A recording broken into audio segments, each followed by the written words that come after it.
जो भी कॉमन आदमी ये पॉडकास्ट देखा है, स्पेशली जो एग्रीकल्चर से नहीं है, उनको बायोगैस और गोबर सुनते ही घिन मचता है थोड़ा, क्योंकि ऑर्गेनिक फर्टिलाइजर शायद बहुत सारे लोग मानते नहीं है उतना एफिशिएंट है, ये है वो है। बट जनरली ऐसा बोला जाता है कि अगर आपके पास 5 से 10 किलो का वेस्ट एक दिन में है, ऑर्गेनिक वेस्ट की बात कर रहा हूँ, घर का खाने का 1 सिलेंडर पर मंथ इजीली आप बचा सकते हो। एक तो ऑब्वियस कारण है कि हर आदमी गाय रख नहीं सकता। मुझे आज बायोगैस इस्तेमाल करना है तो मैं कैसे कर सकता हूँ एज अ नॉर्मल इंसान। वो सारे किसान जो ऑर्गेनिक फार्मिंग करना चाहते हैं उनके लिए ये बायोस्लरी बहुत अच्छी चीज है। बायोगैस क्यों लेना चाहिए? एक बार आपने अगर इसको इंस्टॉल कर लिया तो अगले 15 से 20 सालों तक आपको सिलेंडर खरीदने की जरूरत नहीं है। आपने जो ये सारे बात बोले, मैं एग्री तो करता हूँ कि हर आदमी गाय रख नहीं सकते, हम जो डिस्कस भी कर रहे थे। बट मानो मुझे आज बायोगैस इस्तेमाल करना है तो मैं कैसे कर सकूँ? आज हमारे घर में एलपीजी का सिलेंडर है, वो कहीं किसी मिडिल ईस्ट की कंट्री में या रशिया में कहीं तेल का कुआं खोद कर उसको निकाला गया होगा क्रूड ऑयल के फार्म में। उस क्रूड ऑयल को लाया गया होगा, उसको प्यूरिफाई किया गया होगा, फिर वो ट्रक में भर के वो सिलेंडर किसी एक रिमोट विलेज में जाके ट्रांसपोर्ट किया गया होगा ताकि वो एक फैमिली का खाना बन सके। किसान क्या सोचता है ना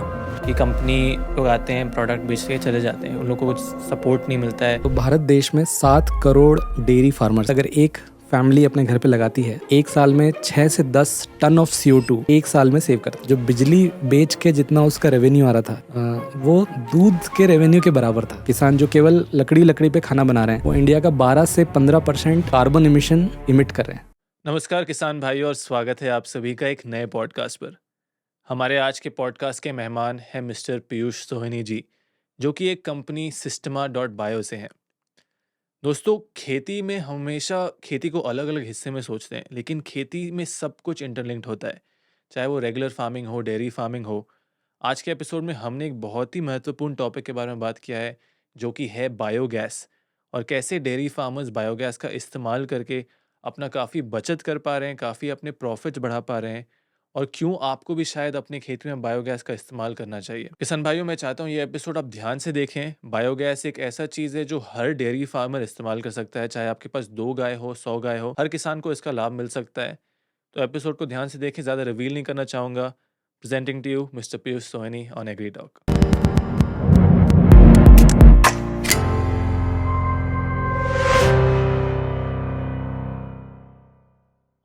आई थिंक आज के एपिसोड में काफ़ी किसानों के लिए एक नया टॉक होने वाला है। यूजुअली हम किसानों के बारे में बात करते हैं, एग्री बिजनेसेस जो स्पेसिफिकली डायरेक्टली एग्रीकल्चर में इन्वॉल्व है उनके बारे में बात करते हैं। But I think Shashi Kumar sir के साथ जब मैं बात किया, जिसके साथ आप भी काम कर रहे हैं, एक मेरा बिगेस्ट रियलाइजेशन था कि the role of value chain.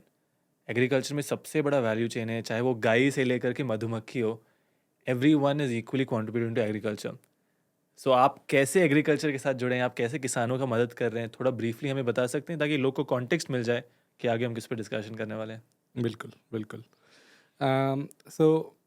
मैं थोड़ा बहुत बताना चाहूँगा कि हम जिस टेक्नोलॉजी के ऊपर काम करते हैं उसको बायोगैस टेक्नोलॉजी बोला जाता है। ये इसको गोबर गैस टेक्नोलॉजी भी बोला जाता है। गोबर गैस देसी लैंग्वेज में। बिल्कुल बिल्कुल। ये टेक्नोलॉजी भारत में करीब 30-40 साल पहले आई थी। बहुत नई टेक्नोलॉजी नहीं है। और इसको गवर्नमेंट ऑफ इंडिया ने काफ़ी प्रमोट भी किया है रूरल एरिया में। अच्छा। बट इसको एक नए तरीके से हम लोग अब लेके आए हैं। उसमें पूरा हमने मटेरियल इनोवेशन किया है, टेक्नोलॉजी इनोवेशन किया है, और पूरा उसका डिस्ट्रीब्यूशन और सप्लाई चेन पे एक बहुत अलग तरीके से हम लोग काम कर रहे हैं। सो आई होप आज मैं इसके बारे में सबको ज़्यादा से ज़्यादा बता सकूँ। बेसिक से स्टार्ट। मैं आज एक 5th ग्रेड स्टूडेंट जैसे बात करने वाला है आपसे। इंडिया में हम डिस्कस कर रहे थे लंच पे भी, भारत के सबसे ज़्यादा गाय हैं। India is the largest dairy producer in the world. तो बाय लॉजिक जो बायोगैस होता है वो गाय से आता है, इसके बारे में बात करेंगे। अभी हमारे इस कंट्री में कैसा है ये बायोगैस का इस्तेमाल, उससे पहले हम ये भी डिस्कस करते हैं बायोगैस होता क्या है सिंपल शब्द में। जी जी। सो बायोगैस एक बहुत सी सिंपल सी तकनीक होती है। तो अगर किसी भी कोई भी ऑर्गेनिक मटेरियल अगर एक एनारोबिक कंडीशन में डाला जाए। एनारोबिक का मतलब होता है कि जहाँ हवा नहीं जाना चाहिए, ऑक्सीजन नहीं जाना चाहिए, बंद होना चाहिए। ठीक है ना। तो ऑक्सीजन के बिना कुछ बैक्टीरिया होते हैं जो नेचुरली गाय और भैंसों कैटल के स्टमक में रहते हैं। अच्छा। उनको मिथेनोजेनिक बैक्टीरिया बोलते हैं। मिथेनोजेनिक। हाँ, अब मैं इसको और सिंपल तरीके से समझाना चाहता हूँ। जैसे गाय है, वो गाय घास खाती है, तो घास को पचाने के लिए जो बैक्टीरिया होते हैं वो स्पेशली गाय के पेट में अवेलेबल होते हैं। जैसे हम लोग घास नहीं पचा सकते क्योंकि हमारे पेट में वो बैक्टीरिया नहीं होते। बट वो नेचुरली गाय के और जो कैटल होती हैं उनके पेट में होते हैं, उनको मिथेनोजेनिक बैक्टीरिया बोलते हैं। अच्छा। ठीक है, तो वो उस मैटर को खाते हैं और उससे वो मीथेन गैस प्रोड्यूस करते हैं। ठीक है, तो ये तो नेचुरल सी बात होगी जो गाय के पेट में होती है। सिंपल। इसी चीज़ को हम बायोगैस टेक्नोलॉजी को हम आधुनिक तरीके से कैसे प्रोड्यूस करते हैं। तो हम एक क्लोज चैम्बर बनाते हैं। उस क्लोज चैम्बर के अंदर जब हम ये गाय का गोबर डालते हैं और जब उसको एनारोबिक कंडीशन मिलती है, जब उसको हवा नहीं मिलती है, तो वही बैक्टीरिया एक्टिवेट हो जाते हैं। अच्छा। और वही फिर वो उस जो गाय का जो गोबर होता है उसको वो खाना चालू करते हैं और खाने के साथ साथ बायोगैस बनाते हैं। गोबर गैस, गोबर बायोगैस। गैस बनाते हैं जिसमें मीथेन होती है, और मीथेन जो गैस होती है वो एनर्जी के तौर पर यूज़ होती है। और उसके बाद जो उसका एक बाई प्रोडक्ट निकलता है वो एक बहुत अच्छा ऑर्गेनिक फर्टिलाइज़र के तौर पे भी यूज़ होता है। जो मैं समझ रहा हूँ दोनों चीज़ होते हैं, बायोगैस भी होता है, जी ऑर्गेनिक फर्टिलाइज़र भी होता है। जी। लेकिन क्या ये बात सही है कि बायोगैस प्रोड्यूस करने के लिए आपको गाय होना ज़रूरी है, और क्या क्या मतलब जो कैटल होते हैं, चिकन पूप होता है, ये सारी चीज़ को भी हम यूज़ कर सकते हैं? जी, बायोगैस प्रोड्यूस करने के लिए किसी भी तरीके का ऑर्गेनिक मटेरियल यूज़ किया जा सकता है। ओके। इनफैक्ट फूड वेस्ट भी यूज़ किया जा सकता है। आजकल तो क्रॉप्स भी यूज़ होती हैं, जैसे कॉर्न हो गया या साइलेज मटेरियल हो गया, वो सब भी यूज़ होता है। बट क्योंकि इंडिया एक ऐसा अपना जो देश है जहाँ पे ऑलरेडी फूड की इतनी स्कैरसिटी है, इसलिए ज़्यादा से ज़्यादा वेस्ट मटेरियल यूज़ किए जाते हैं बायोगैस बनाने के लिए।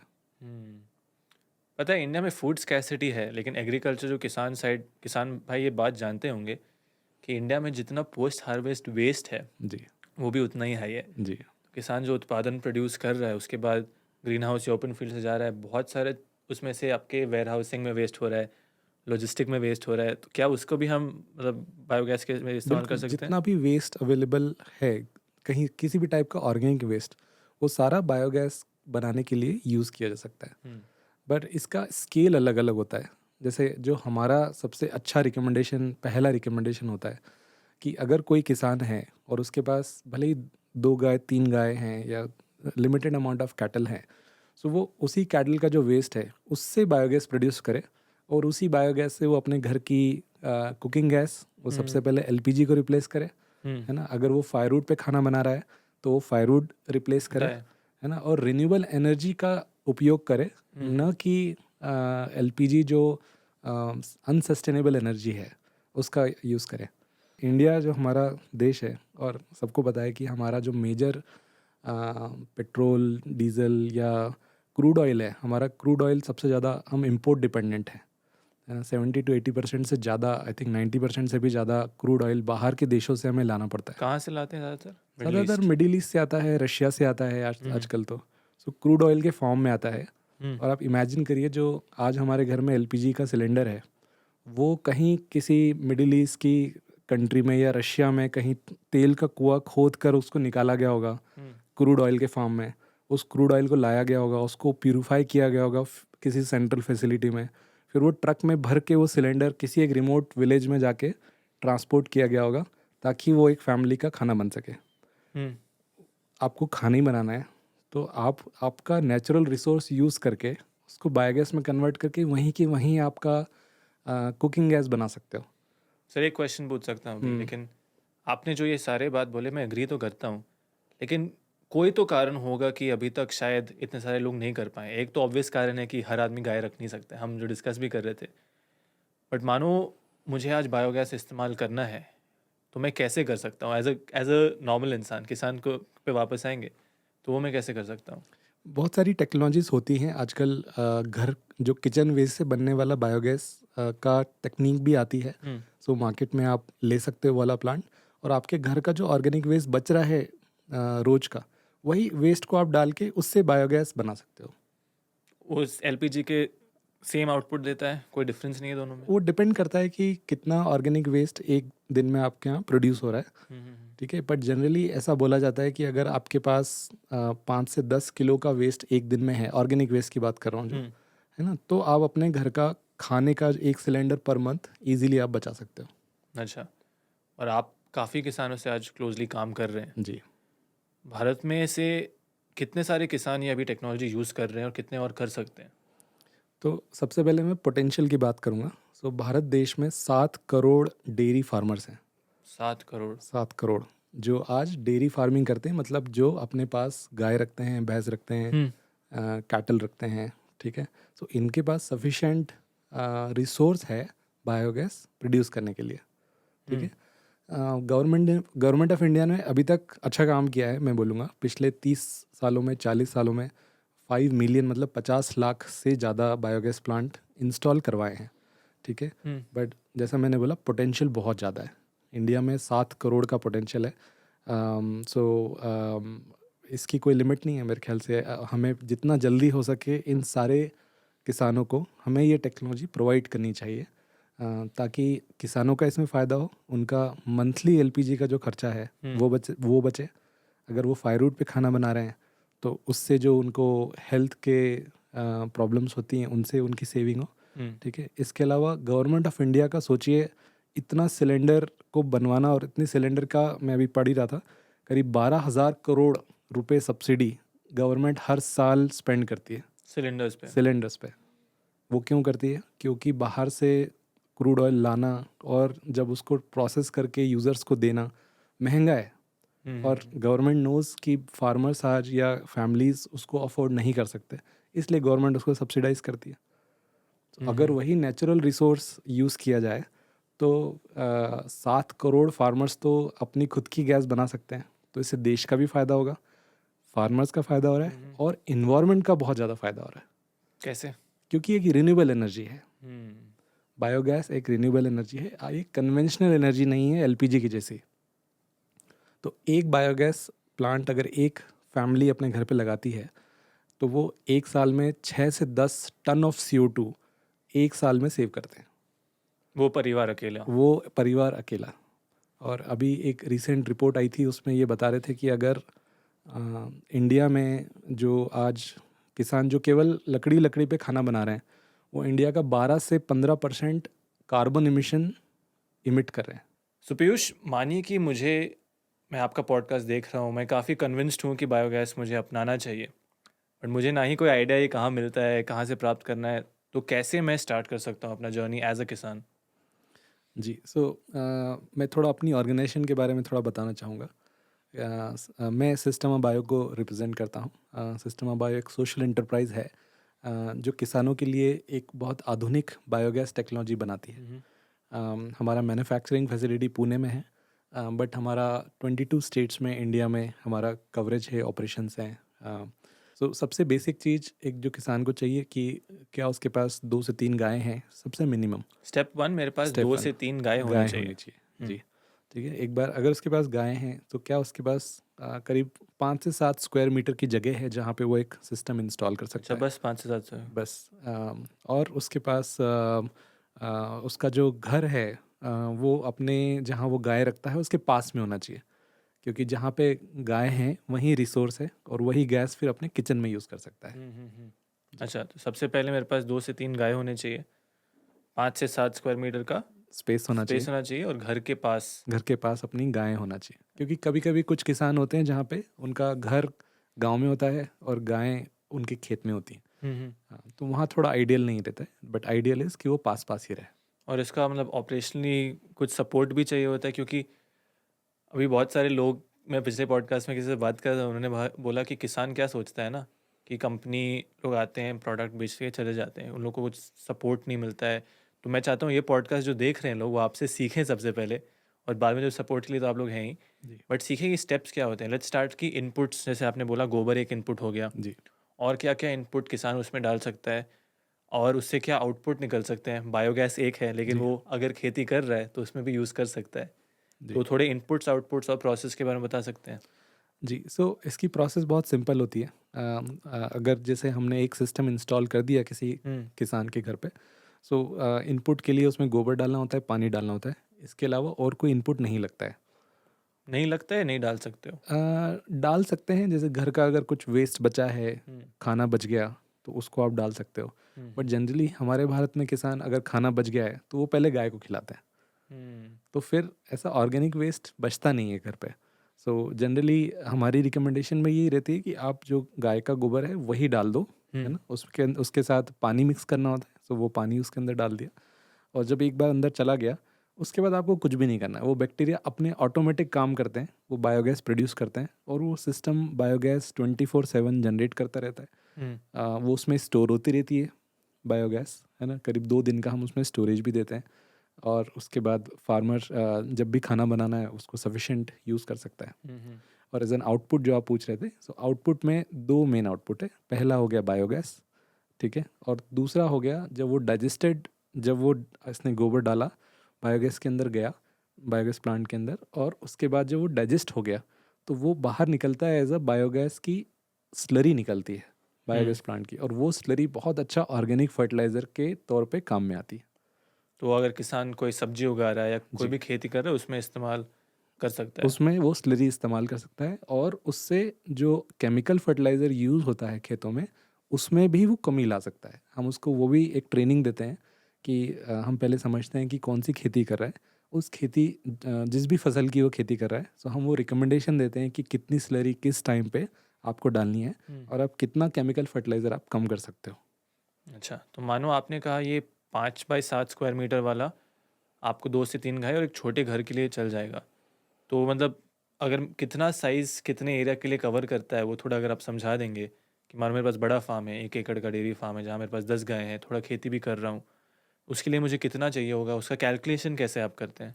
सो उसके लिए हम क्या करते हैं कि एक बार किसान ने हमको एक बार हमारे पास जैसे रिक्वेस्ट है या इंक्वायरी है कि उसे चाहिए, तो हमारा टेक्नीशियन पहले विजिट करता है।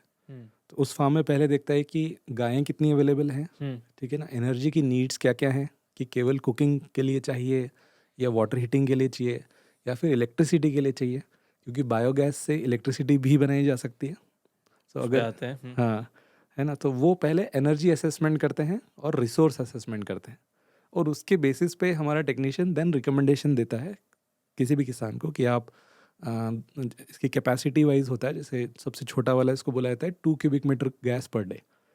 सो 2 क्यूबिक मीटर गैस पर जी, डे। फिर 2 वाला चाहिए या 4 क्यूबिक मीटर वाला चाहिए ये या अलग अलग साइजेस अलग होंगे। अलग साइजेस है। तो depending on the space availability, depending on the कि कितनी गायें हैं, कितनी एनर्जी की नीड है, उसके हिसाब से रिकमेंडेशन दिया जाता है। और मुझे कितना हाउ ऑफन मुझे इसमें ये गोबर डालना पड़ेगा?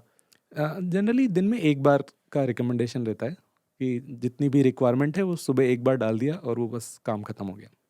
और अगर मेरा एनर्जी यूज़ उतना नहीं भी है तभी मुझे वो गोबर डालना पड़ेगा? अम, क्योंकि हम रिकमेंडेशन करते हैं कि एक बार में आपने जो आप डेली डालिए, क्योंकि वो बैक्टीरिया को खाना डेली चाहिए रहता है और अगर आप मिस करते हैं तो वो ओवरऑल गैस प्रोडक्शन थोड़ा कम हो सकता है। तो हर दिन मुझे जाके मैनुअली उसमें। जी।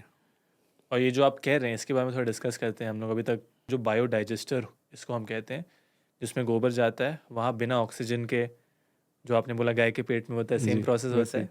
फिर आपके आउटपुट्स निकलते हैं, राइट? तो ये बायोडाइजेस्टर के क्या क्या कंपोनेंट्स होते हैं? अगर मैं किसान हूँ तो इसका इंस्टॉलेशन करना है, क्या क्या इसके कंपोनेंट्स होते हैं, क्या क्या चीज़ मुझे ध्यान में रखना है? सो इसके इंस्टॉलेशन के लिए सबसे पहले एक छोटा गड्ढा खोदा जाता है, क्योंकि ये करीब 2 से 3 फीट ज़मीन में इसका नीचे वाला नीचे। पोर्शन रहता है ओह, और ओके। इसका जो गैस जो स्टोरेज होती है वो ऊपर वाला पोर्शन होता है। सो सबसे पहले गड्ढा खोदा जाता है और फिर वहाँ पे सिस्टम इंस्टॉल किया जाता है। वो सब सारा काम हमारे टेक्नीशियंस जो आप करते हैं। सिस्टम कह रहे हैं ये सिंपल सा एक डाइजेस्टर है कि और कुछ भी होता है इसमें, मतलब? सिस्टम मतलब डाइजेस्टर है, प्लस उसके साथ फिर जब गैस ट्रांसपोर्ट करने के लिए गैस पाइप दिया जाता पाइपलाइन। है, पाइपलाइन बनाई जाती है। सो हम्म। पाइपलाइन इंस्टॉलेशन हो गया, फिर उसके बाद स्टव कनेक्ट किया जाता है, ठीक है। तो ये इस पूरे, और फिर फिटिंग्स होती हैं छोटी छोटी, वॉल्स होते हैं कुछ गैस के बंद करने के चालू करने के हम्म। वॉल्स। इसमें फ़िल्टर होते हैं, जैसे बायोगैस में एक स्मेल आती है, सो उस स्मेल को हटाने के लिए हमने एक फ़िल्टर डेवलप किया है। सो उसके कारण जो ये खाना बना रहा है उसको स्मेल नहीं आएगी। तो ये सारी सिस्टम्स हम उसके अंदर इंस्टॉल करते हैं। क्या होता है ना, जो भी कॉमन आदमी ये पॉडकास्ट देखा है, स्पेशली जो एग्रीकल्चर से नहीं है, उनको बायोगैस और गोबर सुनते ही घिन मचता है थोड़ा। जैसे एग्रीकल्चर में भी हम कहते हैं इट्स गोल्ड, गोबर गोल्ड कहते हैं, क्योंकि जो सॉइल का फर्टिलिटी बढ़ाता है, जी। It's more than anything else, right? सबसे पहले लोग को ये नोशन चेंज करना चाहिए। गाय का dung is very beneficial to all sort of farmers, right? जी। थोड़ा आते हैं फार्मिंग लेवल पे। जो एक तो हो गया मेरा बायोगैस, इलेक्ट्रिसिटी प्रोडक्शन के लिए यूज़ हो रहा है, कुकिंग के लिए यूज़ हो रहा है, बट जो ये फर्टिलाइज़र प्रोड्यूस हो रहा है, क्या वो सही में किसान का उत्पादन बढ़ाने में मदद करता है? क्योंकि ऑर्गेनिक फर्टिलाइज़र शायद बहुत सारे लोग मानते नहीं है उतना एफिशिएंट है, ये है वो है। जी, अब इसको मैं बोलूँगा कि वो सारे किसान जो ऑर्गेनिक फार्मिंग करना चाहते हैं, हम्म। उनके लिए ये बायो स्लरी बहुत अच्छी चीज़ है। क्योंकि अगर किसी को ऑर्गेनिक फार्मिंग करनी है तो उसे बाहर से ऑर्गेनिक फर्टिलाइज़र खरीदना पड़ेगा, वर्मी कंपोस्ट खरीदना पड़ेगा या खुद भी बनाएगा। बट वो सारी प्रोसेस एक या तो कॉस्टली होती हैं या फिर टाइम कंज्यूमिंग होती है। बायो स्लरी एक ऐसी चीज़ है क्योंकि बहुत डाइजेस्टेड फॉर्म ऑफ मैन्योर है वो, गोबर का बहुत डाइजेस्टेड फॉर्म है, तो उसके बहुत बेनिफिट्स होते हैं। इनफैक्ट इसकी तो काफ़ी रिसर्च भी हो चुकी है और उसके पब्लिश्ड पेपर्स भी हैं। इनफैक्ट किसी भी कृषि विकास केंद्र जहाँ भी है, अगर वहाँ से भी वो पता उसके बारे में पूछा जाए तो वो इस यही बताएंगे कि आप बायो स्लरी ही यूज़ करिए आपकी ऑर्गेनिक फार्मिंग करने के लिए। लेकिन जो यूजुअली फर्टिलाइज़र होता है, ऑर्गेनिक फर्टिलाइज़र होते हैं, उनमें सब स्पेसिफाइड होता है। मैं भी फर्टिलाइज़र के बारे में उतना नहीं जानता हूँ। जनरली जो अंडरस्टैंडिंग है कि रेशियोज़ होते हैं NPK, NPK रेशियोज होते हैं। जो 17-17-17, 17-20-17 जो भी है। बट आप जो इसमें कर रहे हैं तो आपका तो ये बाय प्रोडक्ट है, मेजर कैसे कर सकता है किसान, प्लांट का रिक्वायरमेंट के हिसाब से कैसे किसान देगा, वो भी एक काफ़ी बड़ा पॉइंट है काफ़ी लोग का। जी, सो जैसा एक स्टैंडर्ड एग्रीकल्चर प्रैक्टिस में रिकमेंडेशन दिया जाता है कि सबसे पहले आप अपने सॉइल का टेस्टिंग कराएं। टेस्टिंग कराएं, है ना। सॉइल टेस्टिंग कराने के बाद जो रिक्वायरमेंट्स आती है उसके हिसाब से आप फर्टिलाइज़र इनपुट्स दें। सो ये जो स्लरी निकलती है इसकी भी टेस्टिंग आप साथ में कराएं। तो इस स्लरी की टेस्टिंग में आपको पता चल जाएगा कि स्लरी का NPK लेवल क्या है। अच्छा, ओके। हाँ, एंड देन उसके हिसाब से आप अपने फील्ड पे अकॉर्डिंगली अप्लाई कर सकते हैं। बट मानो स्लरी का नाइट्रोजन लेवल कम है, फिर उसको मैं कैसे बढ़ाऊँ? मतलब क्योंकि वो तो मिक्स पूरा कम है, how do I increase that? जी, हमारा जो जनरली एक हमने अभी तक देखा है कि ये करीब 50 to 70% ऑफ द रिक्वायरमेंट तो ये पूरी कर देता है। अच्छा। ठीक है, और इसके अलावा जो स्टैंडर्ड अलग ऑर्गेनिक फार्मिंग में दूसरे वर्मी कंपोस्ट हो गया या दूसरी जो practices organic fertiliser. Organic fertiliser हो गया, सो वो आप अलग से ऐड कर सकते हैं। बट ये एक मेजर कॉस्ट फर्टिलाइज़र की वो कम कर देगा।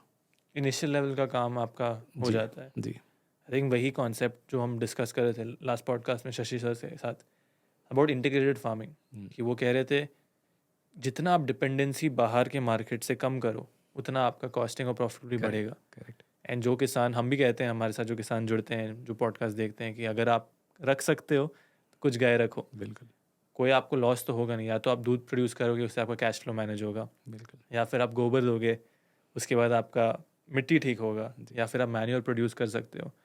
मेरा भी ये मानना है कि गाय सबके पास होना चाहिए, बट अभी भी किसान क्यों नहीं रख रहे हैं बहुत सारे? आपको लगता है ऐसा? ऐसा नहीं है, मतलब हमारा तो जितना मैंने देखा है अभी भी आप जैसे आप अगर नेशनल डेयरी डेवलपमेंट बोर्ड का डेटा देखोगे तो उनके पास अभी भी 1.7 करोड़ डेयरी फार्मर्स हैं, उनकी कोऑपरेटिव्स में जुड़े हुए हैं जो।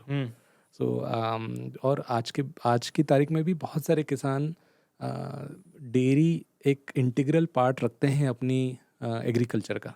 गाय से एक अटैचमेंट भी होता है सबका। अटैचमेंट होता है, एक उससे एक रेगुलर इनकम का एक सोर्स होता है। और बहुत सारी फैमिलीज इसको न्यूट्रिशनल पॉइंट ऑफ व्यू से भी देखती है कि अगर उनके घर में कोई बच्चा है तो उसको गाय का दूध पिलाया जाए। सो इसलिए हाँ, ये ज़रूर है कि थोड़ा सा कम हुआ है पिछले कुछ सालों में इसका, कम लोग डेयरी फार्मिंग कर रहे हैं। बट जो किसान अभी भी जुड़े हुए हैं एग्रीकल्चर में वो वापस आ रहे हैं, ऐसा मैंने देखा है कि गाय रखने के लिए। जो आप ये किसानों के साथ काम कर रहे हैं, वो कैसे, मतलब कैसे किसान एग्जैक्टली हैं? क्या प्रोफाइल उनका होता है? वो कैसे कन्विंस होते हैं कि मुझे ये करना चाहिए? जो किसान शायद ये सुन रहे हैं, देन व्हाट, जो आप एग्जिस्टिंग किसान आपके साथ काम कर रहे हैं, what kind of profile are they? जी, तो थोड़ा सा मैं डेटा बताऊंगा। आज हमारे करीब 80 से 90 हज़ार किसान हैं जो हमारा बायोगैस प्लांट यूज़ कर रहे हैं क्या बात है। डेली बेसिस पे। और करीब I would say 80% of the farmers जो हैं, इनमें से हमारे 80% यूज़र्स हैं, उनकी प्रोफाइल ऐसी है कि उनके पास 3 से 4 गायें हैं और उनके पास करीब 2 से 3 एकड़ लैंड है। अच्छा। क्योंकि ये भी हमारे इंडिया का एक एवरेज टाइप है। इंडिया का जो average land holding land holding 2 से 2.5 एकड़ का ही है। ठीक है। सो वही रिप्रेजेंट हमें भी देखने को मिलता है। और ये मेजरली, और जो बाकी 10-20% फार्मर्स हैं, हमारे जो यूज़र्स हैं, वो थोड़े बड़े किसान हैं जिनके पास ज़्यादा गायें हैं, और वो फिर उस गैस से, बायोगैस से इलेक्ट्रिसिटी के लिए भी यूज़ करते हैं। ये कैसे होता है, ये थोड़ा समझा सकते हैं? इलेक्ट्रिसिटी, बायोगैस, कुकिंग तो समझ गए, फर्टिलाइज़र भी समझ गए, बट इलेक्ट्रिसिटी लाइन कैसे? बहुत वैसे सिंपल है। जैसे बायोगैस क्या है, 2 गैसों का मिक्सचर होता है, मीथेन और कार्बन डाइऑक्साइड। हम्म ठीक है। So methane is a form of natural gas, I will say, क्योंकि जैसे जो सीएनजी गाड़ियाँ होती है, तो CNG is nothing but compressed natural gas. So वहाँ भी मीथेन होता है, बायोगैस में भी मीथेन है।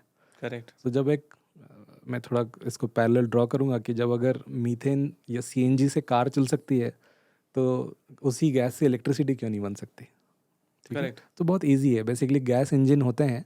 सो मार्केट में हम उसको सप्लाई भी करते हैं। सो उसी गैस से इलेक्ट्रिसिटी जनरेट होती है, और उस इलेक्ट्रिसिटी से फार्मर्स अपना, जैसे मिल्किंग मशीन हो गया, वाटर पम्प्स हो गए, शाफ्ट कटर्स हो गए, या जो भी फार्मिंग में जो मशीन्स चल रही हैं, वो उस इलेक्ट्रिसिटी से चला सकते हैं। और मैं अज्यूम कर रहा हूँ ये थोड़े बड़े वाले किसान होते हैं जिनके जी। पास ज़्यादा लैंड, ज़्यादा कैपिटल होगा।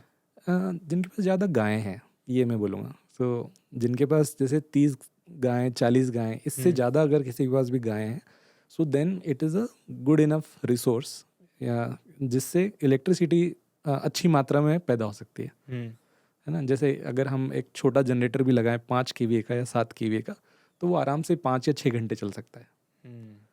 समझ गया। कितना, मतलब आप कह रहे हैं अगर मेरे पास मानो 30 गाय है और मैंने ये इलेक्ट्रिसिटी, बायोगैस यूज़ कर इलेक्ट्रिसिटी प्रोड्यूस करने के लिए, कितना कवरेज हो सकता है टोटल? सो इसका एक थंब रूल हम ये मानते हैं कि अगर आपके पास 1 cubic metre of gas per day generate होता है, सो आप करीब 1 यूनिट ऑफ इलेक्ट्रिसिटी एक दिन में अच्छा। उससे जनरेट कर सकते हैं। सो जैसे मैंने बताया कि अगर किसी किसान के पास करीब 30 से 40 गायें हैं, तो वो उससे करीब 15 cubic metre of gas produce कर सकता है, मतलब 15 यूनिट ऑफ इलेक्ट्रिसिटी एक दिन में प्रोड्यूस कर सकता है। अब 15 यूनिट को मैं अगर सिंपल भाषा में बोलूँ, तो अगर किसी के पास 3 किलोवाट का है, तो वो उसको 4 से 5 घंटे चला सकता है। तो भी कॉस्ट सेविंग तो अल्टीमेटली है ना। जी जी। और कॉस्ट सेविंग का मैं बताऊंगा कि ज़्यादातर जो हमारे किसान हैं, वो डीजल की सेविंग मानते हैं। कैसे? क्योंकि बहुत सारे रूरल एरियाज़ में आज भी इलेक्ट्रिसिटी 24/7 अवेलेबल नहीं है। और जो डेयरी फार्मर्स होते हैं स्पेशली, उन्हें क्या करना होता है कि उनका पर्टिकुलर टाइम पीरियड होता है। जैसे मिल्किंग मशीन है, उनको मिल्किंग करनी है सुबह 6 बजे, 5 बजे, उस टाइम इलेक्ट्रिसिटी नहीं रही तो उनका काम नहीं होता है। इसलिए वो लोग डीजल जनरेटर रखते हैं, और वही डीजल की सेविंग हो जाती है अगर आपने बायोगैस सिस्टम लगा रखा है और बायोगैस जनरेटर लगा रखा है तो। सर मैं ज़्यादा डेयरी फार्मर से मिला नहीं हूँ, मैं वेजिटेबल फार्मर से ज़्यादा मिला हूँ। आप काफ़ी मतलब लोगों के साथ इंटरेक्ट करते हैं, मिले हैं। एक डेयरी किसान के अभी स्ट्रगल्स क्या हैं, डेयरी फार्मर के? क्या उन्हें पैसा का तकलीफ़ हो रहा है? रिसोर्सेज का आपने समझाया, पर उनका पेन पॉइंट क्या है आज की डेट में? इसके 2 या 3 मेजर जो हमने ऑब्जर्व करें हैं। तो सबसे पहले ये है कि ओवरऑल उनको ऐसा लगता है कि उनका इकोनॉमिक्स काम नहीं कर रहा है, जितना वो इफ़र्ट कर रहे हैं उतना उनको रिजल्ट नहीं मिल रहा है। बिकॉज जो major source of revenue dairy farms का है, वो in the form of milk sale है। जितना वो मिल्क सेल करते हैं उतना उनका रेवेन्यू आता है। और आज भी अगर आप डेटा देखेंगे तो इंडियन काउस का, भले ही वो हाइब्रिड वेराइटीज़ भी हों, उनका मिल्क प्रोडक्शन पर डे, बहुत कम है। मिल्क प्रोडक्टिविटी कम है। सो मिल्क प्रोडक्टिविटी कम होने के कारण रेवेन्यू कम होता है। Then second is the input cost. अगर इनपुट कॉस्ट की बात करें तो ज़्यादा मिल्क बढ़ाने के लिए उन्हें कैटल फीड फिर देना पड़ता है, और फिर वो कैटल फीड भी एक्सपेंसिव होता जाता है। लेबर कॉस्ट होती है इन्वॉल्व। सो इसके कारण उनका जो रेवेन्यू होता है वो खर्चे से ज़्यादा नहीं हो पाता, या मार्जिनली ज़्यादा होता है। ज़्यादा पैसा नहीं कमा पाते हैं। ये बायोडाइवर्सिटी से 2 से 3 मेन बेनिफिट हैं। सबसे पहले तो एनर्जी। अगर डेयरी फार्म में जितनी उनकी एनर्जी लग रही है, मैं एग्जांपल दे रहा हूँ कि एक बहुत अच्छे हमारे किसान भाई हैं वहाँ पे महाराष्ट्र में, और वो दूध लेते हैं। तो पहले तो सीधा दूध वो सेल कर दिया करते थे, पर जब से उन्हें बायोगैस मिला है, बायोगैस सिस्टम मिला है, इसी बायोगैस से वो दूध का पहले वो मावा बनाते हैं और दूध के डिफरेंट प्रोडक्ट्स बनाते हैं जहाँ गैस की रिक्वायरमेंट है, कुकिंग गैस की। समझ गया। तो बेचते उनकी कैसे हैं? उनकी तो वही फिर वो अपने लोकल एरिया में वो सेल करते हैं उसको। हम्म। बट जैसे अगर मावा बनाने वाला जो काम होता है वो एलपीजी पे होता है मार्केट में। ऑन दी अदर हैंड इन्हें तो गैस फ्री मिल रही है ना, एक बार इन्होंने सिस्टम लगा दिया तो। सो इस तरह के एडवांटेज होते हैं कि आपकी एनर्जी कॉस्ट कम हो गई सबसे पहले, either in the form of cooking या इलेक्ट्रिसिटी, ये कम हुई। एंड सेकंड इज़ जो उसकी स्लरी है, इस स्लरी को आपने फॉडर में डाला। जो हमने डिस्कस किया था, जी ऑर्गेनिक फर्टिलाइजर। जी। नहीं तो जो फॉडर इसको ग्रो जो गायों को खिलाने के लिए लगता है, हाँ हाँ, चारा लगता फॉडर, यस। है ना, तो वो चारा बहुत अच्छी तरीके से ग्रो होता है। सो वहाँ आपकी कॉस्ट कम होगी, केमिकल फर्टिलाइज़र की कॉस्ट कम होगी एंड यील्ड भी बढ़ी आपकी। चारा में यूजुअली केमिकल, मुझे आइडिया नहीं है, केमिकल फर्टिलाइजर लगता है ज़्यादा, मतलब लोग अगर उसको ग्रो करना है, आपको ज़्यादा प्रोडक्टिविटी जल्दी चाहिए तो करना है। जल्दी करना है तो लोग डालते हैं। बट अगर आपके पास बायोगैस की स्लरी है तो आपको डालने की ज़रूरत नहीं है। समझ गया। सर, जो इतने इतने सारे बेनिफिट्स हैं, तो गवर्नमेंट आज के डेट में इसको सपोर्ट कर रही है? बिल्कुल, गवर्नमेंट का अभी पिछले कुछ सालों में बहुत अच्छा इसमें सपोर्ट रहा है। जैसे मैं एग्जांपल दूंगा कि हमारी टेक्नोलॉजी भी अभी गवर्नमेंट ने अपने प्रोग्राम में अप्रूव करी है। सो कोई भी किसान हमारा प्रोडक्ट, हमारा बायोगैस सिस्टम खरीदता है, लगाता है, तो करीब 14,000 रुपये, 14,300 के आसपास है, 14,000 रुपये की सब्सिडी सीधे फार्मर के बैंक अकाउंट में आती है सेंट्रल गवर्नमेंट से। और एक्चुअल कॉस्ट कितना होता है? जो सबसे छोटा वाला है करीब 30 से 35 हज़ार के आसपास का कॉस्ट होता है इसका। और इसमें ये सेंट्रल गवर्नमेंट की सब्सिडी, इसके अलावा अलग अलग स्टेट गवर्नमेंट्स की भी इसमें सब्सिडी रहती है। तो इनिशियल इन्वेस्टमेंट किसान देने को रेडी है 30-35 हज़ार? वही एक चैलेंज है। मतलब अगर आज हम देखें तो आज भी बहुत सारे किसान हैं जो इसको अडॉप्ट करने से अभी भी अफोर्ड नहीं कर पाते हैं इनिशियल। तो इसके लिए हम कभी कभी उसको फाइनेंसिंग के थ्रू इसकी कॉस्ट कम करने के लिए हम ट्राई करते हैं। जो आपका एक कॉस्ट होता है वो 35-40,000 रुपीज़ होता है, शायद बहुत किसानों के लिए महंगा है। हम भी मतलब कई किसान से इंटरेक्ट करते हैं, बेसिक स्पेंड करने में उनका हमेशा हेजिटेशन होता है थोड़ा, राइट? तो क्या आप या क्या गवर्नमेंट या कोई बॉडीज़ इनको वो फाइनेंसिंग या लोन्स में मदद कर रहे हैं? जी, तो किसानों के लिए इसको अफोर्डेबल बनाने के लिए हमने दो तरीके से इसको टैकल कर रहे हैं। सबसे पहला तरीका तो मैंने बताया कि जो हम गवर्नमेंट की सब्सिडी के थ्रू जो अभी प्रोग्राम है उसके थ्रू फार्मर्स को बेनिफिट दे रहे हैं। सो अगर कोई भी किसान इसको बायोगैस प्लांट लेता है तो सीधा गवर्नमेंट से 14 से 17 हज़ार, 20 हज़ार तक का मैं बोलूँगा, इतना सब्सिडी मिलता है depending on state to state. तो वो करीब रफली 50% कॉस्ट फार्मर की वहाँ कम हो जाती है। ठीक है, तो ये तो एक तरीका हुआ। दूसरा तरीका थोड़ा सा नया है। ये तरीका ये है कि कार्बन क्रेडिट्स जनरेट होते हैं। कार्बन क्रेडिट क्या है मैं समझाता हूँ कि 1 टन ऑफ CO2 अगर कोई सेव करता है तो उससे 1 कार्बन क्रेडिट मिल सकता है। मानो मैं एक किसान हूँ, जी, मैं कुछ भी करके CO2 का 1 टन 1 टन अगर आपने सेव किया बचाया। तो वो 1 कार्बन क्रेडिट के फॉर्म में उसको काउंट किया जाता है। ठीक है, सो अगर कोई भी किसान जैसे फॉर एग्जांपल हमारा एक बायोगैस प्लांट लगाता है तो वो 1 साल में 6 से 10 टन ऑफ CO2 बचा सकता है।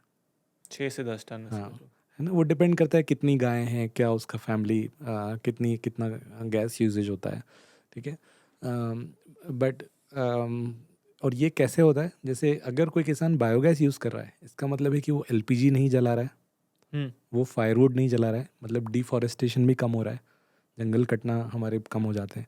और इसके अलावा जो मीथेन इमिट हो जाती है इन्वायरमेंट में, वो मीथेन इमिट होना बच गई क्योंकि अब वही गोबर है वो बायोगैस के अंदर चला गया है। ठीक है, और उससे आपने खाना बना लिया, तो आपने रिन्यूएबल एनर्जी को यूज़ किया और आपने LPG को यूज़ नहीं किया, इसलिए आपका 1 साल में 6 से 10 टन ऑफ CO2 आपने सेव किया। और क्योंकि ये किसान हमारे लिए, पर्यावरण के लिए इसका बेनिफिट कर रहे हैं, हम एक प्रोग्राम चला रहे हैं जिसको कार्बन क्रेडिट प्रोग्राम बोलते हैं। अच्छा। जिसमें हम क्या बोलते हैं कि अगर कोई किसान इस हमारे प्रोडक्ट को इंस्टॉल कर रहा है तो हम ये कार्बन क्रेडिट्स कंपनीज को ऑफर करते हैं जिनके कार्बन एमिशंस ज़्यादा हैं। अच्छा, मानो मैं कोई मैन्युफैक्चरिंग काम जी, करता हूँ। आप कोई मैन्युफैक्चरिंग का काम करते हैं, आपकी कोई बड़ी कंपनी है और आपके कार्बन एमिशंस ज़्यादा हैं, और आपने ये डिक्लेयर किया कि नहीं, मुझे पृथ्वी के लिए अच्छा काम करना है, मुझे कार्बन न्यूट्रल बनना है, ठीक है। तो अगर आपको कार्बन न्यूट्रल बनना है और आप जो अपने इफ़र्ट से कम कर सकते हैं वो आपने कम किए, जो आपके इफ़र्ट से कम नहीं हो सकते उनको रेसिडुअल एमिशंस बोलते हैं। और वो रेसिडुअल एमिशंस के लिए हम फिर आपको ये सजेस्ट करते हैं कि आप हमारे फार्मर्स को ये बायोगैस प्लांट लेने के लिए मदद करें और उसके जो पर्यावरण का बेनिफिट फार्मर्स जो करेंगे वो बेनिफिट आप अपनी ऑर्गेनाइजेशन को क्लेम कर सकते हो। समझ गया। तो इसमें पर्यावरण का भी फ़ायदा हुआ, क्योंकि ओवरऑल पर्यावरण का फ़ायदा हुआ, किसान का भी फ़ायदा हुआ, किसान को ये प्रोडक्ट कम कीमत में मिल गया और एज एन ऑर्गेनाइजेशन आपको भी फ़ायदा हुआ। गवर्नमेंट सब्सिडी तो दे रही है यहाँ पे, बट साथ साथ एलपीजी को भी बहुत सब्सिडी और सपोर्ट मिल रहा है। तो अगर मैं एक किसान हूँ और मुझे फ्री में एलपीजी सिलेंडर्स गवर्नमेंट दे रही है, चाहे मेरे पास गाय हो या ना हो, मैं क्यों बायोगैस लगाऊंगा? ये एक वैलिड क्वेश्चन है। जी। शायद इसका आंसर आपके पास हो ना हो, सब लोग खोज रहे हैं। नहीं, मतलब मैं पहले तो इसमें पहले मैं प्रशंसा करना चाहूँगा गवर्नमेंट की कि जो इनिशिएटिव गवर्नमेंट ने लिया है उज्ज्वला स्कीम का। उज्ज्वला स्कीम में क्या किया है कि कनेक्शन फ्री कर दिए गए हैं। किसी को भी एलपीजी चाहिए, कनेक्शन फ्री है, ठीक है। और उसके बाद अगर आपने सिलेंडर लिया तो एक सब्सिडी अमाउंट भी ज़्यादा है। मेरे ख्याल से अभी 600 रुपये या 650 रुपये का सिलेंडर उनको मिल रहा है, जो जिसकी ओरिजिनल कॉस्ट शायद 1100 या 1200 रुपये है। तो ऑलमोस्ट 50% आप समझ लीजिए गवर्नमेंट सब्सिडी प्रोवाइड कर रही है सिलेंडर के लिए। और I think the data says कि कुछ 50 लाख कनेक्शन दिए गए हैं पिछले कुछ सालों में।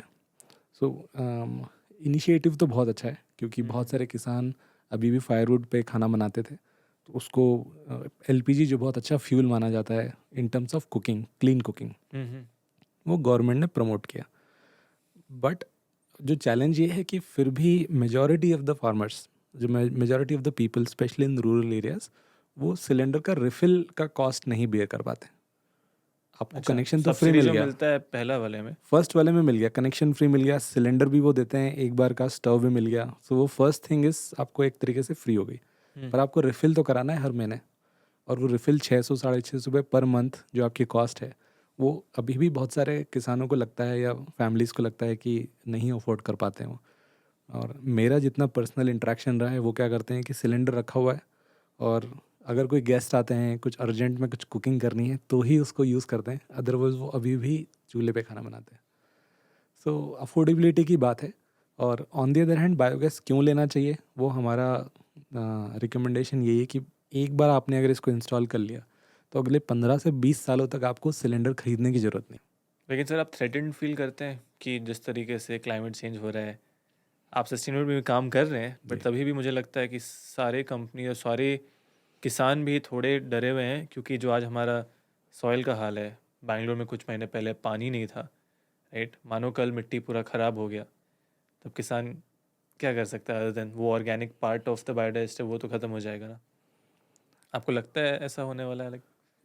बिल्कुल, मेरे ख्याल से फ्यूचर अभी जिस तरीके से ग्रीन हाउस गैस इमिशन हो रहा है, जिस तरीके से सर, ग्रीन हाउस गैस समझा सकते हैं किसान के लिए सिंपल वर्ड्स में? जी, ग्रीन हाउस गैसेस वो गैसेस होती हैं जो पृथ्वी का टेम्परेचर बढ़ा रही हैं। CO2, carbon CO2 dioxide. जी, जैसे जो ग्रीन हाउस गैस, जो मेन ग्रीन हाउस गैस है वो कार्बन डाइऑक्साइड होती है, बट इसके अलावा मीथेन भी होती है, नाइट्रस ऑक्साइड भी होती है। लेकिन मीथेन तो हम बायोडाइजेस्टर से भी निकाल रहे थे ना। वो आप निकाल के उसकी आप कुकिंग करते हैं। उसको अगर आप एनवायरनमेंट में नहीं हाँ, उसको अगर सीधा इन्वायरमेंट में, अगर जैसे जैसे अगर किसान ने जितना गोबर निकला उसको एक ढेर बना दिया, जो ज़्यादातर किसान बनाते हैं, तो उस ढेर में एनारोबिक कंडीशन क्रिएट होती हैं, जिसके कारण मीथेन इमिशन होता है एक्चुअली। और वो मीथेन पर्यावरण में जाती है, और ये मीथेन कार्बन डाइऑक्साइड से मेरे ख्याल से 20 से 28 गुना ज़्यादा ख़राब होती है, डेंजर होती है, ग्रीन हाउस गैस पोटेंशियल के नाम पे ग्लोबल वार्मिंग पोटेंशियल बोला जाता है। सो ये ग्रीन हाउस गैस इफेक्ट होता है। सो अभी क्या हो रहा है कि हम जितना ज़्यादा इंडस्ट्रियलाइजेशन हो रहा है, मतलब जितनी ज़्यादा फैक्ट्रीज खड़ी हो रही हैं, जितनी ज़्यादा कार्स चल रही हैं, ट्रक्स चल रहे हैं, तो ये सारा चलने से क्या हो रहा है कि CO2 इन्वायरमेंट में ज़्यादा प्रोड्यूस हो रही है। और ये CO2 एक ऐसी गैस है जो हीट को ट्रैप कर लेती है, तो इसे ग्रीन हाउस गैस इफेक्ट बोलते हैं। अच्छा। सो जो सन का जो गर्मी आता है, सन का रेज आता है, वो अगर CO2 कम रहेगा तो वो सन की गर्मी वापस चली जाएगी, बट अगर CO2 है इन्वायरमेंट में ज़्यादा तो वो उस गर्मी को रोक लेती है। इसलिए क्लाइमेट चेंज की वजह इसलिए से क्लाइमेट गर्मी चेंज हो बढ़ती रहा है, है। गर्मी बढ़ रही है। अभी हमने सुना था कि दिल्ली में भी ये टेम्परेचर 52 डिग्री सेल्सियस दिल्ली का चला तो गया बात था। मत करो आप, हाल खराब है दिल्ली का। तो यही अ, एक्चुअली सारे हर जगह ये टेम्परेचर्स बढ़ रहे हैं, हर हम्म, जगह। और जब अगर टेम्परेचर्स बढ़ेंगे तो इसका इफेक्ट ये होगा कि फॉर एग्जांपल हमारी जो गायें हैं उनको रहने के लिए जो टेम्परेचर चाहिए, अब गायों के लिए तो आप एयर कंडीशनिंग नहीं लगा सकते ना, हम्म, है ना। आप मतलब इतना एक्सपेंसिव पूरा वो इन्वायरमेंट हो जाएगा। सो इसीलिए हमें ज़्यादा से ज़्यादा नेचुरल चीज़ें, ज़्यादा से ज़्यादा रिन्यूएबल एनर्जी को यूटिलाइज करना चाहिए, ताकि हमारे जो किसान हैं वो भी जो क्लाइमेट चेंज है उसको होने से रोक सके। और ये जो डेयरी फार्मर्स हैं जनरली, मैं बस जानना चाहता हूँ कितना कमा पाते हैं साल में, और ये जो अगर बायोडाइजेस्टर लगा रहे हैं, how much are they able to save, कितना पैसा बचा पा रहे हैं वो? सेविंग्स में बात करें तो the day you have installed biogas digester, मतलब जिस दिन से आपने इसको इंस्टॉल किया है उसके करीब 15-20 दिनों में इसमें गैस तैयार हो जाती है। और उसके बाद आपका अगले महीने से मैं बोलूँगा कि 1,000 रुपये महीना बचना चालू हो जाएगा। पहले 15-20 दिन लगता है गैस तैयार हाँ, होने एक में। बार इसको जब चालू करने में, क्योंकि वो जो बैक्टीरिया होते हैं उनको एक्टिवेट होने में थोड़ा टाइम लगता है, क्योंकि वो शुरू में वो आउटर इन्वायरमेंट में रहते हैं जहाँ हवा रहती है, और उनको फिर अचानक से जब हवा मिलना बंद हो जाती है तो फिर धीरे धीरे धीरे उनकी ग्रोथ होती है। और जैसा मैंने बोला 15 से 20 दिन या 25 दिन मान लीजिए, एक बार वो एक्टिवेट हो गए सो देन वो बायोगैस बनाना कंटिन्यू रखते हैं, जितना जैसे जैसे आप डेली डेली उसको फीड करते हैं। पहला 15 से 20 दिन जी ब्रेक दो, एंड उसके बाद जी। उसके बाद डेली रहता है, उसके बाद डेली उनको फीड करना है और डेली गैस उनकी बनती रहती है। समझ गया। सो सेविंग की बात करें तो एज अ सेट की 600 से लेके 1,000 रुपये के बीच में आप माने पर मंथ सेविंग LPG की के फॉर्म में होती है। सबसे पहली सेविंग वो है ना। और दूसरी जो फर्टिलाइज़र के फॉर्म में सेविंग है, ऑन एन एवरेज एक जो 2 एकड़ जिसके पास लैंड है वो 12 से 15 हज़ार रुपये अगर वो केमिकल फर्टिलाइज़र में स्पेंड कर रहा है, सो वो भी उसकी 50% तक कम हो सकती है। राइट सर, जो मैं इंटीग्रेटेड फार्मिंग के थ्रू देखा हूँ, हम्म, अक्षय कल्पा का एग्जांपल हम्म, लेके, कि 1 से 1.5 एकड़ में वो किसान through integrated farming 1 lakh 1.5 lakh रुपए पर महीना कमा पा रहा है। रियलिटी है, मैंने खुद देखा है अपने आंखों से, राइट। बट जो ग्राउंड लेवल पे डेयरी किसान है, बहुत सारे लोग वो एपिसोड के बाद शायद ये बात मान नहीं पा रहे थे। आपने देखा होगा एक साधारण डेयरी किसान कितना पैसा कमाता है एक साल में? महीने की कमाई मतलब मैंने जो देखी है वो 15 से 20 हज़ार रुपये है, अगर उसके पास 3 से 4 एनिमल्स हैं और उसके पास 2 एकड़ की लैंड है। सो इससे ज़्यादा अर्निंग अभी तो नहीं है, पर शायद आप जो इंटीग्रेटेड फार्मिंग की बात कर रहे हो उसमें ज़्यादा एनिमल्स रखना पड़ते हैं, वो एक है, तो इसके कारण उनकी अर्निंग ज़्यादा होती है ओवरऑल। बट इसमें बहुत सारे तरीके हैं जिसके कारण फार्मर्स अपनी इनकम बढ़ा सकते हैं। जैसे बायोगैस की जो स्लरी है, वो स्लरी इतनी ज़्यादा निकलती है कि वो न केवल 2 एकड़, जबकि वो आपके आसपास वाले किसानों को भी आप दे सकते हो। तो वो स्लरी सेल करते हैं बहुत सारे किसान हमारे जो हैं, वो अपने एरिया में as a organic slurry sale करते हैं, सो वहाँ से उनकी इनकम हो सकती है। और कोई तरीका है? मैं तो थोड़ा, मेरे लिए नया न्यूज़ है कि 15-20 हज़ार रुपये कमा रहा है किसान डेयरी फार्मिंग के थ्रू। इसको हम कैसे बढ़ा सकते हैं, मतलब हाउ कैन दिस इंक्रीज? एक इस तो आपने सजेशन दिया, उसके अलावा what is the core level problem? जी, कोर लेवल मैं बोलूँगा सबसे पहले तो जो गायें हैं उनकी उनकी ब्रीड्स पे थोड़ा और काम होना चाहिए, ताकि पर एनिमल मिल्क प्रोडक्टिविटी बढ़े। सो वो प्रोडक्टिविटी बढ़ेगी, मिल्क ज़्यादा अगर गाय देना चालू करेगी सो देन उसका रेवेन्यू ज़्यादा होगा। अभी क्यों नहीं दे रही है लेकिन, व्हाट इज़ द रीज़न? इसका रीज़न मोस्टली मेरे ख्याल से 2 या 3 रहते हैं। सबसे पहला तो जेनेटिक्स रहता है। सो वो जो जेनेटिक्स जो फॉरेन की काउज में रहता है वो वाला जेनेटिक्स नहीं है अभी। सो ब्रीड लेवल पे भी काम होना है। सेकंड, फीड पे बहुत ज़्यादा रहता है। जैसे आपने बाहर की अगर कोई भी गाय का या डेयरी फार्म का फ़ोटो देखा होगा तो बड़ा ही ग्रीन सा एक एनवायरनमेंट रहता है कि गायें चल रही है, चारा खा रही है, हरा भरा और अच्छी मोटी ताजी है। इंडिया में अगर आप देखोगे तो गायें जनरली खिलाने के टाइम पे हरा चारा कम देते हैं क्योंकि अवेलेबल नहीं होता है, और मोस्टली वो भूसा देते हैं या ड्राई फॉडर ज़्यादा ग्रास देते हैं, फेड जो ग्रास कहते फेड हैं, रहते हैं। तो जितना ज़्यादा ग्रीन फॉडर की अवेलेबिलिटी होगी उतना ज़्यादा मिल्क प्रोडक्शन होगा, उतना ज़्यादा क्वालिटी भी इम्प्रूव होगा। क्वालिटी होगा। और तीसरा मैं बोलूँगा कि ओवरऑल मार्केट में भी मिल्क रेट्स बढ़ने चाहिए। अगर मिल्क जो कंपनीज प्रोक्योर कर रही हैं वो अगर मिल्क रेट थोड़े ज़्यादा दे पाएँ फार्मर्स को तो भी फार्मर्स का रेवेन्यू बढ़ेगा। ठीक है, तो ये तो हमने रेवेन्यू साइड बात कर ली, और बच गई फिर सेकंड जो है वो कॉस्ट साइड है। Input side. इनपुट, अगर इनपुट में आपने सेविंग कर ली तो आपकी इनकम ओवरऑल बढ़ेगी। एक आप एनर्जी की तरफ सेव कर सकते हो, और सेकंड आप जैसे बताया फॉडर, आप फॉडर बाहर से ना खरीदें, आप खुद का फॉडर तैयार करें, हरा चारा खुद प्रोड्यूस करें। सर हम तो इंडिया का बात कर रहे हैं अभी, जो दुनिया का सबसे बड़ा dairy, most number of cows in the world, सबसे ज़्यादा बड़ा डेयरी प्रोड्यूसर है। बाकी देशों में, बाकी कॉन्टिनेंट्स में क्या ये बायोगैस का सिस्टम अभी यूज़ होता है उतना? बाकी जगह पे बहुत मेरे ख्याल से बहुत अच्छे तरीके से यूज़ होता है। मुझे आई वॉज फॉर्चुनेट कि मुझे एक स्टडी टूर का मौका मिला था फ्रांस जाने के लिए, जहाँ पे मैं एक डेयरी फार्म विज़िट करके आया था।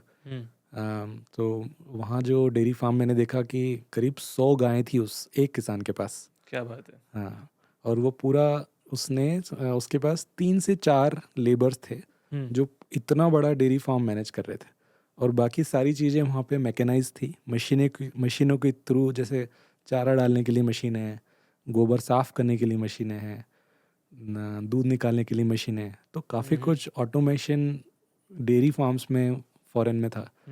और वहाँ ये देखा कि जो जैसे गोबर है वो पूरा मशीनों के थ्रू निकल जाता था, साफ़ हो जाता था, सीधा बायोगैस प्लांट में चला जाता था। बायोगैस प्लांट भी ऑटोमेटिक, जैसे बायोगैस बन जाती थी, उससे बिजली बन जाती थी, और वो बिजली ग्रिड में सेल हो जाती थी। क्या बात है। हाँ। तो वहाँ ऐसा क्या है सर, गवर्नमेंट सपोर्ट है या क्या है कि जो हमारे किसान वो नहीं कर पा रहे? गाय का ब्रीड है, मेन डिफरेंस क्या है? सबसे पहला मुझे लग रहा है कि स्केल है, कि यहाँ पे अगर जो किसान है जो 3 से 4 गाय 5 गाय रख पा रहे हैं, जबकि ऑन दी अदर हैंड अगर कोई 50 गाय 100 गाय रख पा रहा है, तो of course the income level जो है वो कम्प्लीटली डिफरेंट हो जाते हैं। आपके पास रेवेन्यू बहुत ज़्यादा आने लग जाता है। उस रेवेन्यू का उपयोग करके आप मशीनें लगा सकते हो, आप लेबर्स मैनेज कर सकते हो, मतलब लेबर कॉस्ट मैनेज कर सकते हो। सो जैसे उस फार्मर का मुझे अभी भी याद है कि वो बता रहा था फ्रांस में कि जो बिजली बेच के जितना उसका रेवेन्यू आ रहा था, वो दूध के रेवेन्यू के बराबर था। वाह। तो आज तो यहाँ फार्मर को कोई वो इलेक्ट्रिसिटी बायोगैस का के नहीं थ्रू, है, वो पूरा बायोगैस के थ्रू। यही मैं सुनना चाहता सर, जी, कि कैसे बिजली भी बेचते हैं लोग बिजली और वे। रिसोर्सेज भी बेचते हैं। जी जी। बट ये बिजली किसको बेच रहा था? वो गवर्नमेंट को, जो ग्रिड हाँ, पावर है, पावर ग्रिड पे। इलेक्ट्रिसिटी पावर ग्रिड को सेल करते हैं वो। इंडिया में कोई ऐसा करता है? इंडिया में नहीं है, ये वाला कॉन्सेप्ट अभी तक नहीं आया। मतलब या है भी तो उतना अट्रैक्टिव गवर्नमेंट टैरिफ नहीं दे रही इलेक्ट्रिसिटी के। तो मोस्टली बायोगैस, जैसे मैं इलेक्ट्रिसिटी की बात करना चाहूँगा कि हमारे बहुत सारे किसान हैं जिनके पास हैं 50 गायें 100 गायें, इंडिया में भी हैं, पंजाब में हमने बहुत सारे यूनिट्स लगा रखे हैं। तो उससे वो लोग इलेक्ट्रिसिटी जनरेट करते हैं, और उस इलेक्ट्रिसिटी अपने अपने पूरे फार्म का जितनी मशीनें होती हैं वो सारी उसी जनरेटर से चलती हैं। सो ये चीज़ तो हो रही है अपने।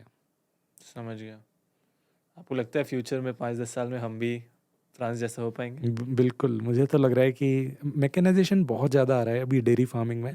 जैसे मैंने बोला मिल्किंग मशीन्स तो अब तो बहुत वाइड स्प्रेड हो गई है। इसके अलावा जैसे गोबर साफ़ करने के लिए, फार्म को क्लीन करने के लिए बहुत सारी मशीनें आ गई हैं। सो धीरे धीरे, क्योंकि भारत में भी अभी लेबर प्रॉब्लम बहुत है। बहुत आप ज़्यादा। रूरल एरिया में, आप जैसे अगर आप क्वेश्चन ये पूछेंगे कि ज़्यादातर किसान 2 या 3 गायें क्यों रखते हैं अपने घर में, इससे ज़्यादा क्यों नहीं रखते हैं? क्योंकि उनको लेबर अवेलेबिलिटी नहीं होती। उनको ऐसा लगता है कि ज़्यादा गाय अगर रख ली तो उसको मैनेज करना मुश्किल हो जाएगा, जबकि 2 से 3 गायें वो अपनी फैमिली मेम्बर्स ही मैनेज कर लेते हैं। सो इसी कारण अब धीरे धीरे मैकेनाइजेशन आएगा डेयरी फार्मिंग में, और इसके कारण फार्मर्स की इनकम भी बढ़ेगी। सर मैं एक डेयरी फार्म पे गया था रिसेंटली, इधर ही लोकली, पहली बार। वहाँ मैंने एक चीज़ नोटिस की, आई थिंक 7-8 गाय होंगे, बट जो आप बोल रहे हैं वो फैमिली वाला कॉन्सेप्ट बहुत है कि वो बेटी, वाइफ, हस्बैंड, बेटा सब मिलके वो गाय के साथ ही थे, गाय का दूध निकाल रहे थे, जी आपस में खेल रहे थे, दे वर वेरी हैप्पी, या मतलब एक अपनापन, they were making good money for a बिल्कुल डेयरी फार्मर ऑल्सो, ये मैं जानता था, हम्म, उनसे डिस्कस किया। तो एक हमारे देश में काफ़ी, मैंने पहले भी बोला, एक अटैचमेंट और कल्चर बहुत ज़्यादा बड़ा जी है। जी कुछ ऐसे किसान का उदाहरण दे सकते हैं जो बायोगैस का इस्तेमाल करके मतलब अच्छा कर रहे हैं, शायद तब लोग सुन के मोटिवेट हो, एंकरेज फील करें।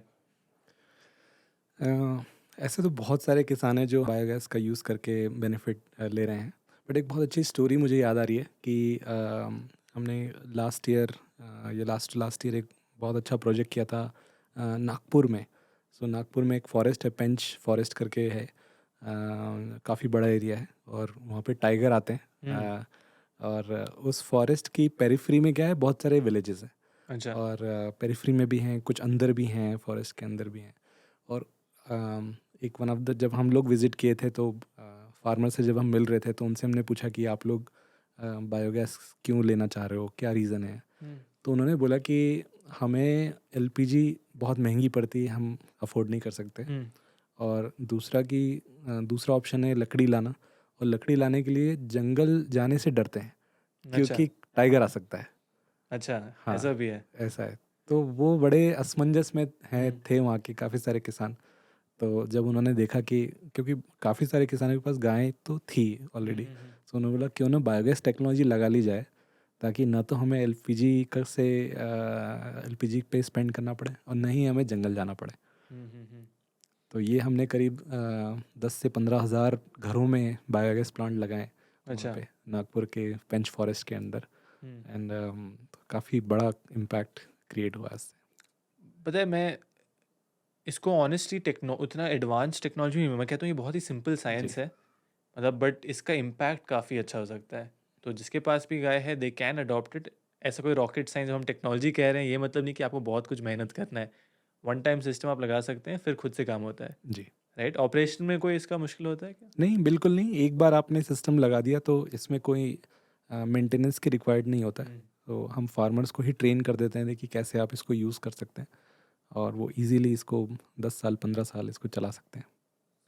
आपको क्या लगता है अगले कुछ स्टेप्स क्या होंगे हमारे, as a country, as a farmer, हमें क्या लेना चाहिए ताकि बायोगैस का ये यूजेज बढ़े, ज़्यादा लोग इसको और यूज़ कर सकें? आई थिंक जब तक लोग वो नहीं समझेंगे, नेक्स्ट स्टेप उनको आइडिया नहीं मिलेगा। जी